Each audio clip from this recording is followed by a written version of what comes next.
ಕಾಲವನ್ನು ಕಳೆದು ಮದನ್ಮತ್ತರಾಗಿ ಹುತ್ತ ದೇವತೆ ಬಾಯೊಳಗೆ ಸಿಲುಕಿ ಆತ ನಾನೊಂದು ಶ್ಲೋಕವನ್ನು ಹೇಳುತ್ತೇನೆ ಕೇಳುವಂತರಾಗಿ ಸ್ವಾಮಿ. ಯಥಾ ಸರ್ಪಗಳಗರಾಯಿ ಬೇಕೆನ್ನಂದಿತಾಪೆ ಕಿತಂ ತಥಾ ಮುತ್ತಗಳಗರಾಯಿ ನರೋ ನೈತಾ ಜೀವಿತಂ. ಬ್ರಹ್ಮನಂದನ, ಈ ಶ್ಲೋಕದ ಅರ್ಥವೆಂದರೆ ಏಳುಗಲಿ ಚೆನ್ನಾಗಿ ಹೇಳುವಂತನಾಡು ಬಂದ. ಒಂದಾನೊಂದು ಸರ್ಪದ ಬಾಯಲ್ಲಿ ಸಿಕ್ಕಿಬಿದ್ದ ಕಪ್ಪೆಯು ಅರ್ಧ ದೇಹದೊಳಗೆ ಹೋಗಿರುವಾಗ ಆ ಕಪ್ಪೆಯು ತನ್ನ ಮುಂದೆ ಹಾರಾಡುವ ಮೃಗಳೆಂಬೈಸಿದ ಹಾಗೆ ಮುರುತಿ ದೇವತೆ ಬಾಯೊಳಗೆ ಹಿಡಿತದಂದ ಹರಿಯದೆ ಅಹಂಕಾರ ಮಮಕಾರದಿಂದ ಪುತ್ರ ಮಿತ್ರ ಕಾಳ ಸಾಧ್ಯ ಕ್ರೀಡ ಜ್ಞಾನ ಸಂಪತ್ತು ಈ ಮನೆ ಈತನ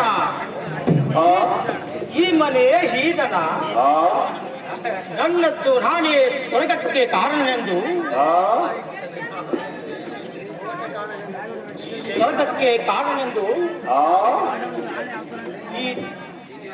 ಈ ದೇಹ ಶಾಶ್ವತವೆಂದು ನಂಬಿ ಸ್ವರ್ಗಕ್ಕೆ ಪಾದ ಹಿಡುವನು. ಬ್ರಹ್ಮನಂದನ, ಇದುವಲ್ಲದೆ ಮತ್ತಾದರೊಂದು ಶ್ಲೋಕವನ್ನು ಹೇಳುತ್ತೇನೆ ಕೇಳುವಂತರಾಗಿ ಸ್ವಾಮಿ. ಆಶಾ ಶಾಸನಂ ಮನುಷ್ಯಾನಂ ಪಾದೇಚರ್ಯಾ ಸಂಕಾಲಂ ಸ್ವಯಂ ಬದ್ಧಗ್ರತೆ ದೌವಂತಿ ಮುಕ್ತ ದುಷ್ಟತೆ ದುಚಾಲಂ. ಈ ಶ್ಲೋಕದ ಅರ್ಥವೇನೆಂದರೆ ಆಸೆ ಎಂಬುದು ಮನುಷ್ಯರಿಗೆ ಆಶ್ಚರ್ಯವಾದ ಸಂಕೋಲೆ. ಅದರಿಂದಲೇ ಕಟ್ಟಲ್ಪಟ್ಟವನು ಬಿಡುತ್ತಾನೆ, ಬಿಡಲ್ಪಟ್ಟವನು ಸ್ವಾರ್ಥವಾಗಿ ಕೂತುಕೊಳ್ಳುತ್ತಾನೆ. ಆಸೆಯಿಂದ ಪಾಪದಿಂದ ಮರಣ ದುಃಖದ ಸ್ವಾಮಿ. ಈ ಬ್ರಹ್ಮನಂದನ, ಏ ಸದ್ಗುರುವರ್ಯ, ನಿಮ್ಮ ಪಾದದಲ್ಲಿ ಪಾದ ಹಿಚ್ಚೆಯಲ್ಲಿ ಭಕ್ತಿ ಇಟ್ಟು ಕುಂಬಾರಗಳಂತೆ ನೀರೊಳಗಟ್ಟು ಬಿಸಿಲಿನಂತೆ ನಿಜನಂದನ, ಇದುವಲ್ಲದೆ ಮತ್ತಾದರೊಂದು ಶ್ಲೋಕವನ್ನು ಹೇಳುತ್ತೇನೆ ಕೇಳುವಂತರಾಗಿ ಸ್ವಾಮಿ. ಆಹಾರಾರ್ಥಂ ಕರ್ಮ ಕೂರ್ಯಾದಿನಿಂದಂ ಆಹಾರೋಯಿ ಪ್ರಾಣ ಸಂಧಾರಣಾಯ ಪ್ರಾಣದಾರಸ್ಥೋ ಜಿಜ್ಞಾ ಅಸತೋ ತತ್ವ ವಿಜ್ಞಾಮುಕ್ತಿ ಸಂಪಾದನಾಯ. ಅಹೋದಾತ, ಈ ಶ್ಲೋಕದ ಅರ್ಥವೇನೆಂದರೆ ಆಹಾರಗೋಸ್ಕರವಾಗಿ ಅವನಿಂದ ಕೆಲಸ ಮಾಡತಕ್ಕದ್ದು. ತತ್ವಜ್ಞಾನ ತಿಳುವಳಿಕೆಗಾಗಿ ಇಂಥ ಕುಚಿತ್ರ ಶಾಸ್ತ್ರಕ್ಕೆ ನಾನು ಒಡಂಬಡಲಾರೇನು. ಆಹಾರಗೋಸ್ಕರವಾಗಿ ಹಿಂದಕ್ಕೆ ಒಬ್ಬವ್ಯಾದನು ತನ್ನ ಪ್ರಾಣಧಾರಣೆಗಾಗಿ ಅನೇಕ ಪ್ರಾಣಿಗಳನ್ನು ಕೊಂದು ಹಿಂಸೆ ಮಾಡಿ ತನ್ನ ಉದರ ಪೋಷಣ ಮಾಡಿದ್ದ ಸಮಯದಲ್ಲಿ ಒಂದಾನೊಂದು ಕಾಲ ನೀವು ಆ ವ್ಯಾಧನ ಕೈಗೆ ಸಿಕ್ಕಿದ್ದೀರಿ. ಇದು ನಿಶ್ಚಯವು. ಈ ವಚನವು ರಾಮಾಯಣದಲ್ಲಿ ನಮ್ಮ ಯಜಮಾನರ ಬಾಯಿಂದ ಕೇಳಿದ್ದೀವಿ.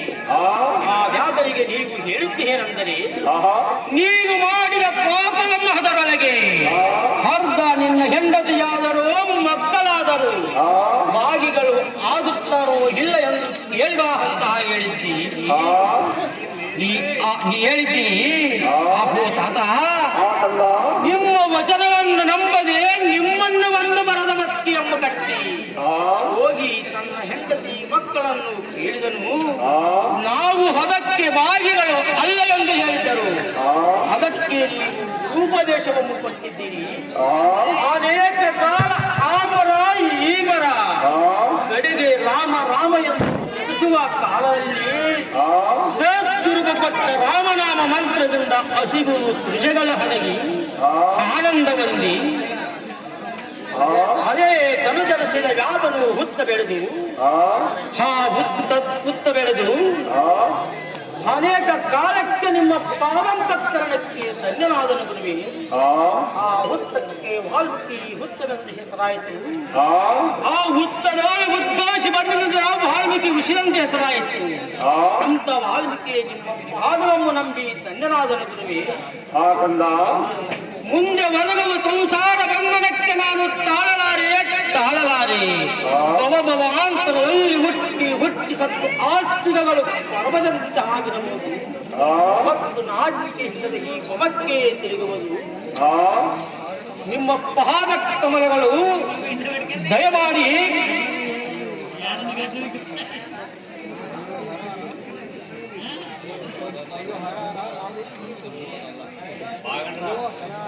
ಯಾವುದಕ್ಕೆ ಹೆದರುವವನಲ್ಲ. ಈ ಘೋರತನ ಸಂಸಾರ ದುಃಖಾದಿಗೆ ನಾನು ಭಯಗ್ರಸ್ತನಾಗಿರುವೆನು. ನನ್ನ ಗತಿಯೇನು ಬ್ರಹ್ಮನಂದನ, ಮಾಡುವ ನಿನಗೆ ವಂದನ. ಹೇ ಮಾರ್ಕಂಡೇಯ, ನಾರದಿಂದ ಏನು ಫಲ?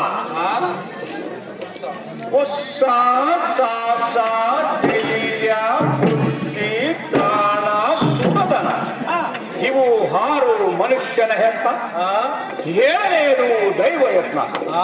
ಹೇ ಬಾಲಕ, ಒಬ್ಬ ಒಕ್ಕಲಿಗನು ಒಲವನ್ನು ಹಸನ ಮಾಡಿ ಗೊಬ್ಬರ ಹಾಕಿ ಬೇಳೆಯನ್ನು ಕಟ್ಟಿ ಬೀಜ ಬಿತ್ತುವುದು ತನ್ನ ಯತ್ನ, ಮಳೆ ಸುರಿಸುವುದು ಆ ದೇವರ ಯತ್ನ. ಹೇ ಬಾಲಕ, ಈಗಲೇ ಈ ಮಾರ್ಗ ಹಿಡಿಯಬಾರದು. ಈ ಮಾರ್ಗಕ್ಕೆ ಸುಖವಿಲ್ಲ.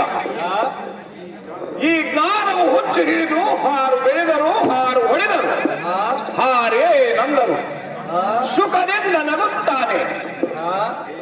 ಹೇ ಬಾಲಕ, ಸಂಸಾರದಲ್ಲಿದ್ದರೆ ಸಣ್ಣ ಕೂಸಿನ ಹಾಗೆ ಇರಬೇಕು. ಏಕಂದ ಅದು ಹೇಗೆಂದರೆ, ಒಂದು ಭಾಗದ ಮೊಲೆ ಹೊಣುತ್ತ ಇನ್ನೊಂದು ಮೊಲೆಯಲ್ಲಿ ಕೈ ಹಾಕಿ ಹದ ಮಾಡುತ್ತ ಆ ಮೊಲೆಯಿಂದ ಈ ಮೊಲೆಗೆ ಬರುವಂತ ಸಂಸಾರ ಮಾರ್ಗದಲ್ಲಿರಬೇಕು. ಬಾಲಕ,